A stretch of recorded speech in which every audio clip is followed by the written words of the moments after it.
So we finished Joshua last time, and I guess the obvious thing would be to carry on the Judges, but I'm going to pause there for a second. I'm going to look at 7 mothers in the Old Testament. Most of them not the ones you'd expect me to look at, and at the events around them. And I'm going to bring out 2 things. One is, there is nothing in the Bible that's not meant to be there. Okay? Every word, the ends, the buts, the ifs, everything is meant to be there. So everybody we look at, there's a reason why they're in there. I'm also going to look at how Jewish scholars interpret them. So the first one to look at is the mother of Moab. Now some of you might now say, who? Huh? What? And then you Google. And then you go, oh, that's Lot's daughter. Yes, it is. Oh, you Google a bit more. Oh, but the way she got Moab was very, very, very, very sinful. Yes, it was. And then you'll say, really, Hannes? Why? Why talk about her? Well, there's a few reasons. The first of all, she's in the Bible. That's a good enough reason to talk about her. The second thing is that God takes our bad stuff. God takes the things we've done wrong and makes beautiful things out of them. Okay?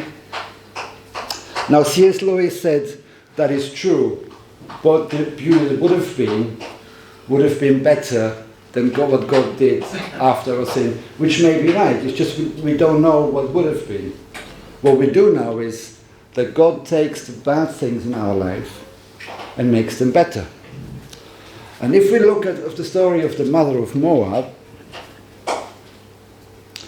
now, and her sister in that case, both the Ammonites and the Moabs didn't end well. Okay? In fact, they were excluded from the Lord's assembly forever. But, except one. Ruth. Ruth is a Moabite who happens to be the great or whatever grandmother of David, which puts her amongst the ancestors of Jesus. Which means by default, her great granddad Moab, his mother and Lot, are in the genealogy of Jesus. So, God takes somebody who sinned greatly and put her and her dad as the ancestors of Jesus. And that's the third reason. See, if you go through the Bible, they're a right motley crew. All I hear is in the Bible, they're a right motley crew. There is not one righteous person apart from Jesus in there. Okay? Not one. And sometimes you think, why on earth did God choose them? And that is important one. And if everything else I say today is gobbledygook, that's the one point I want you to take home today. God doesn't choose by our standards. God doesn't choose because we're good enough. And God does not choose because we're too bad. God chooses because he wants to. He doesn't choose us because we deserve it and because of who we are. He chooses us in spite of who we are, regardless of what we've done. And if a lady who's committed such an atrocious sin that her whole ancestry wasn't allowed in the assembly of God, and he chooses her to be in Jesus' family tree, there's nothing you could do or I could do that makes him not choose us. And every time any of us think we are not good enough, we actually defy the will of God. Because he said, I'll choose you. Okay? So if anything else I say from now on is gobbledygook, that's the one point I want you to take home. You are chosen, God chooses, and it's got nothing to do with you or me. It's his will. Let's start looking at the story of the mother of Moab. Let's look at the beginnings of Genesis 18 and 19. Genesis 18. The Lord appeared to Abraham near the great trees of Mamre, while he was sitting at the entrance to his tent in the heat of the day. Abraham looked up and saw 3 men standing nearby. When he saw them, he hurried from the entrance of his tent to meet them and bowed low to the ground. He said, "If I have found favor in your eyes, my Lord, do not pass your servant by. Let a little water be brought, and then you may all wash your feet and rest under this tree. Let me get you something to eat, so you can be refreshed, and then go on your way. Now that you've come to your servant." "Very well," they answered, "do as you say." Let's look at the beginning of Genesis 19. The 2 angels arrived at Sodom in the evening, and Lot was sitting in the gateway of the city. When he saw them, he got up to meet them and bowed down with his face to the ground. "My lords," he said, "please turn aside to your servant's house. You can wash your feet and spend the night, and then go on your way early in the morning." "No," they answered. "We will spend the night in the square." But he insisted so strongly that he did go with him and entered his house. The two chapters are virtually identical in their storyline. The angels, God appear, both Lot and Abraham react in exactly the same way. And the Hebrew makes it even more identical. Okay, they're not spending the night with Abraham because they're in the middle of the day. But the interesting is they refused Lot. They said no to begin with. And as we look at Lot later, there are various reasons why. In one sense, it could be a test for them to see how much Lot meant it. But in the other way, it's actually Lot is very much part of the problem of Sodom. And therefore, there may have been some reluctance of the angel to go to his house because they knew he was actually one of the propagators of the problems in Sodom.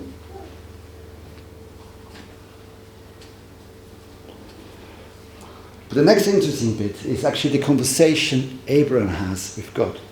Genesis 18, verse 16 onwards.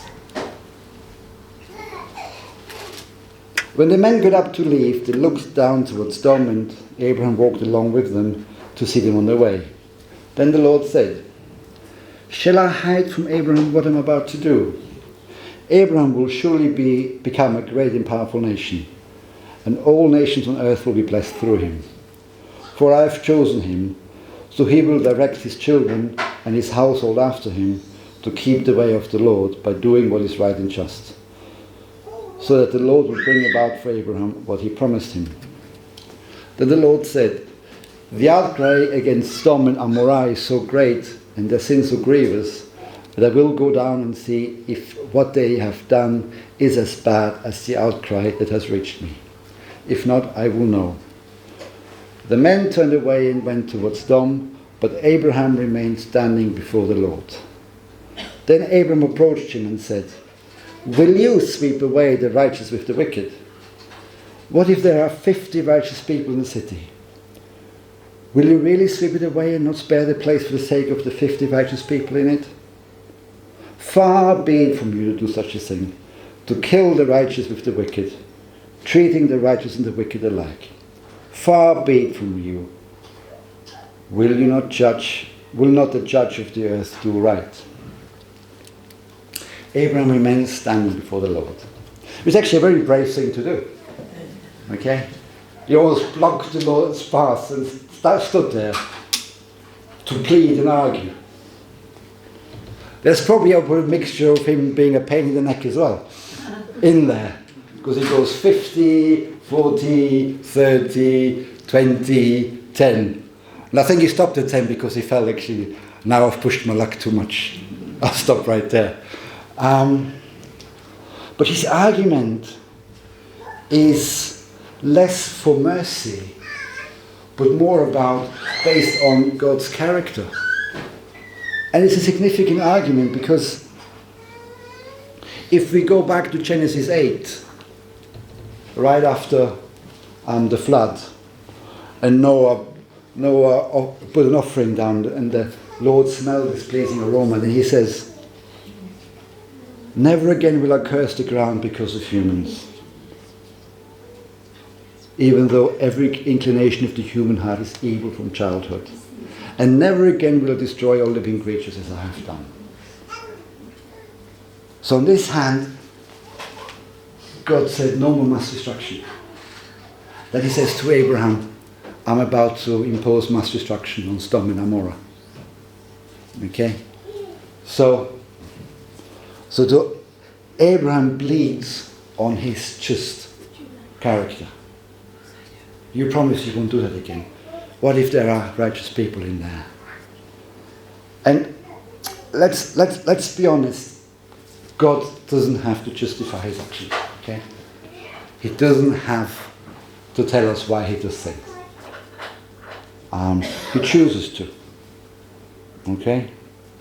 He chooses to. Now, let's just look at the people of Sodom, okay, and see why he may have chosen the path he chose. Genesis 19.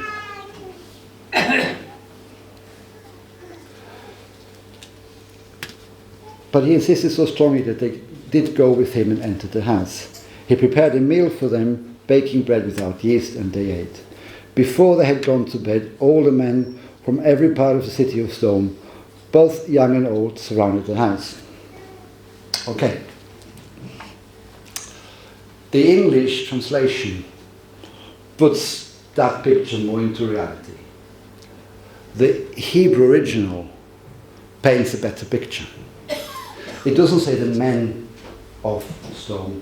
It says the people of the town, the people of Sodom, young and old, everybody, right? The whole town, everybody went there. Now, we all know that's probably impossible. There likely to have been more men than women. The women may have been babysitting. There'll be babies, they'll be old, they'll be sick, right? So, not the whole town gathered. But the picture is important. It wasn't important who gathered in front of the house. The importance was that everybody, whether they were in front of Lot's house or at home, supported that action. Yeah. Okay? That's the importance. That the town was as one. Whether they were there or at home, they all knew what's going to happen. They were all supportive of that. And the picture is that there ain't a righteous person in that town. Okay? There is no righteous person in that town. At all. You know, there's an important saying by Bonhoeffer about the fact that if we stay silent about evil, we agree to it. Sodom, on the other hand, didn't just stay silent, they actively supported, every single one actively supported that action. Are far more worse than just staying silent. There was a very famous Jewish teacher, the Rabbi Samson Raphael Hirsch, who lived in the 19th century. And he taught about Sodom, about group dynamics. Okay? And he called it something, he called it in Hebrew achidut, which means uniformity or collective identity. Which means that that group becomes one living entity. You stop acting as individuals, you act as one organism all together. Right? And the problem is that in that environment, bad, evil, wickedness, sin can breed and goes unchecked. And the moral contagion is, it becomes that bad that evil and sin is normalized. Becomes part of the instinctive part of their lives. And that's very dangerous. You can see it in football hooliganism today, where people who are normally, really quite normal, go to a football pitch and become animals. And sometimes when you probably play what they do on there to their friends and family, they would be probably quite embarrassed. But at that time, they all act as one. Individuality is gone away. And that makes it very, very unsafe. And the people of Stone took that to an extreme, right? They had very much a view of us and them, ours, not ours, right? And if you're not one of us, your life was a danger. Okay, your very well-being was a danger. Okay? And the reason for that is twofold.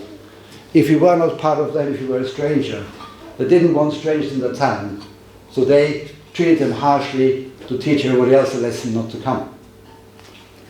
If you were an insider, part of Stone, and you went against them, they treated you even worse because they wanted everybody else in Stone to understand never to do that again. It was very, very harsh. But that begs a question. How come Lot was still alive? He is obviously a stranger. He got there when Abram and Lot parted. And he seems to be doing rather well. And he's still alive. We're never specifically told. But we know that Lot was quite rich when he came back from Egypt. He had lots of servants, he had a big household, he had lots of animals, he was rich. Stone loved riches, okay? So he would have been attractive because he was a rich man. He had a lot of people around him. There may have been too many of them for Stone to actually do something about them. We know he had sons-in-law, so his children married into Stone. We know he had a wife. We don't know where she came from. She may have been a lady that came from there. What we do know, though, is he sat at the city gate when the angels arrived. The city gate, that seat, was reserved for upstanding people of the town, for the leaders, the judges, and so forth. So by Lot sitting in the gateway, we know he was in the leadership of that town. He may have been a judge, he may have been a town leader. So not only was he a foreigner who managed to stay alive and get in, he actually became a leader of that town. He's actually one of those who actively pursued and supported and promoted their actions. At least until the time the angels arrived. It seems that once the angels arrived, Lot may have had a change of heart. He invites them to the home. Then the people of Lot come and said, bring us these men so we can have sex with them. And he says, Lot went outside to meet them, shut the door behind him and said, no, my friends, don't do this wicked thing. Look, I have 2 daughters who have never slept with a man. Let me bring them out to you, and you can do what you like with them. But don't do anything from these men, to these men, for they have come under the protection of my roof. So, the first thing is, that's the moment that Lot gets cut off from Stone. Because now there's a leader of that town who've gone against the will of the town. They're what they like to pursue, and he's become no longer one of them. And their reaction will be, you're a foreigner, you want to be our judge now, we'll treat you worse. Because they want to show everybody else is doing it. If anybody else thinks of doing that, they will never think of doing that again. Let's just pause here for a moment and go back to Genesis 18. Yeah, keep you moving, eh?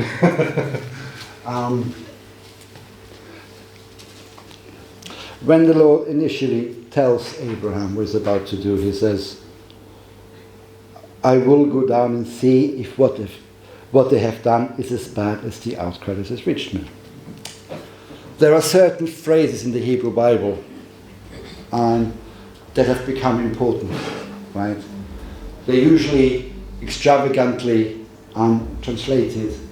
The Hebrew tends to have them small, and they become quite a lot of discussed and talked about features. And that is as bad as the outcry is one of them. In Hebrew, it's one word. Haketz akta, which means, is it like her outcry? Okay? And the way it's phrased is not just an outcry, it's the very outcry, and that's important. And I'll come back to that in a minute.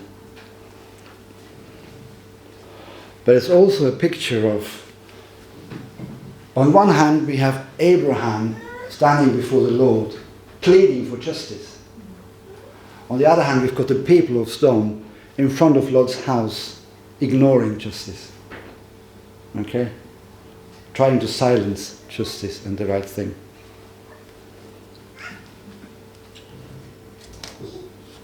And in all fairness, God doesn't have to come down and check. Okay? God doesn't have to come down and check. He's omnipresent. He can stay up there. He knows exactly. But what he's trying to say is that very outcry is so bad. There is a moral obligation to deal with it. And he likes coming down.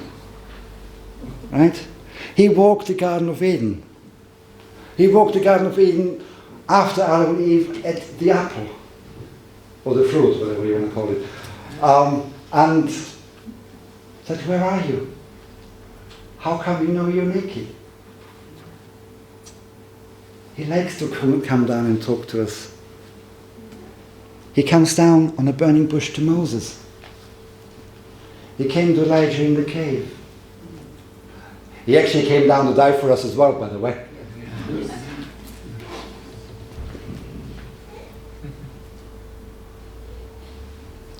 And just like when we teach, we use commentaries and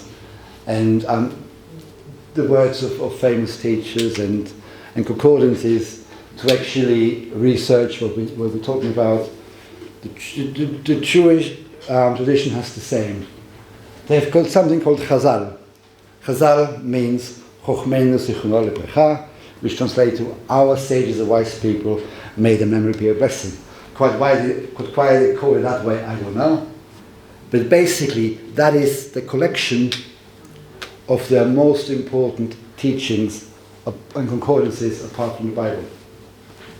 The center is the Talmud, which is the main concordance and interpretation of the biblical text. They've got the Mishnah, which is the what's left of the early legal teachings, probably predates the scriptures a bit.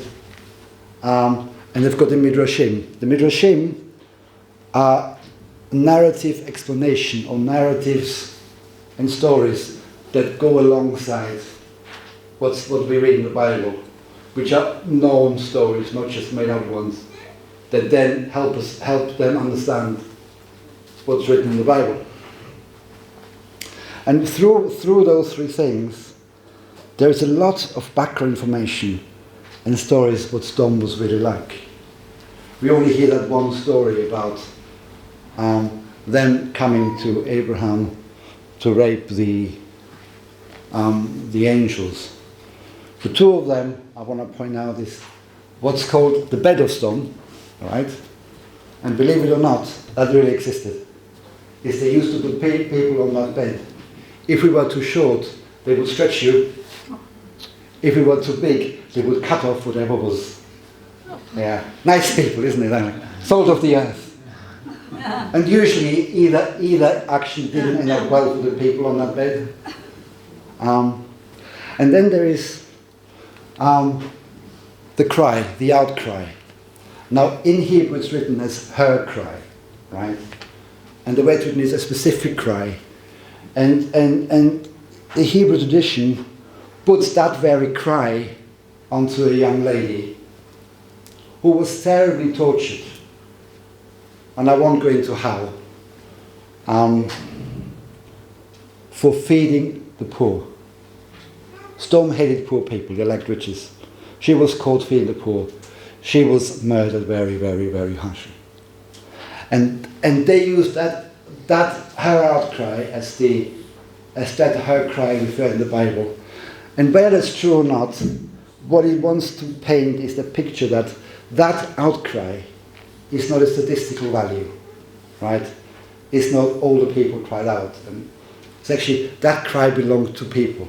That cry belonged to a person who actually lived, who had actual feelings, who actually felt everything that was done to them, who suffered really, really badly. Okay? And that's important, that there's actually a picture there of actually, it's not just, no, it wasn't an outcry. It's actually, there are people who really suffered at the hands of these people. So let's move on to Lot. I would say the hero of the story, but I'm not convinced he's such a hero, personally. We don't know how he was accepted. We know he was rich and not poor. We know he had family there, and we know by him being a leader, he actually acted with motive and joined in what usually happened in Stone. But yet something changed when the angel came. So he stood there and said, "Don't do anything to them. They're under my protection." Now, on that face value, a bit of a heroic thing to do, isn't it? Because he stood there with his sword drawn saying, "You gotta go through me first." Didn't he? No. He stood there and said, "Have my daughters, while I go back, close the door and forget about it." Now, if you were very gracious, you could say, yeah, but he offered what was dearest to him to save his guests. But who would do that? How many people do you know that would say, "I'll save my guest, here have my daughter, while I go in"? What a guy!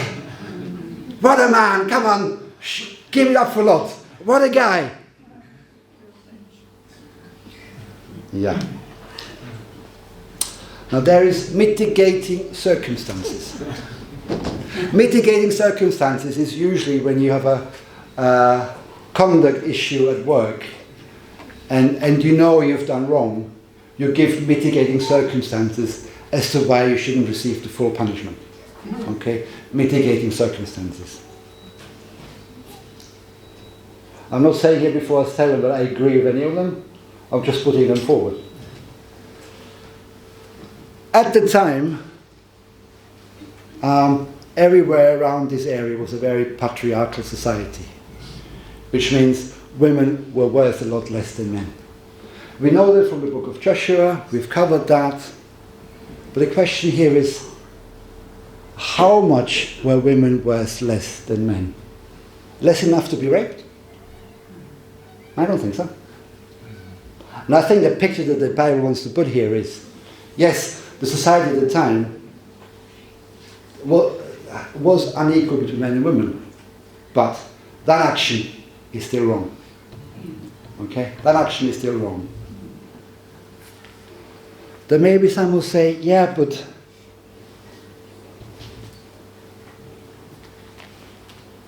we all know that same-sex is more wrong than different sex, you know. But is that again reason enough to offer up your daughters instead of your guests? I'm not convinced. But there's also learned behavior. If we go back to Genesis 12, Lot is still with Abraham. Abraham goes to Egypt. And what does he do? He offers up his wife to Pharaoh because she was beautiful and he was afraid for his life. And he actually said, stay with my sister, so I will be treated well for your sake. I'll give you up to Pharaoh, and I'm alright, Jack. I'll be okay. I'm not sure which one of those is actually better or worse. But Lot obviously say that, and what he learned actually is that self-preservation can potentially justify moral compromise. Yeah. Self-preservation can potentially justify, and that is just so wrong. There's never a reason why self-preservation can justify moral compromise in any way, shape or form.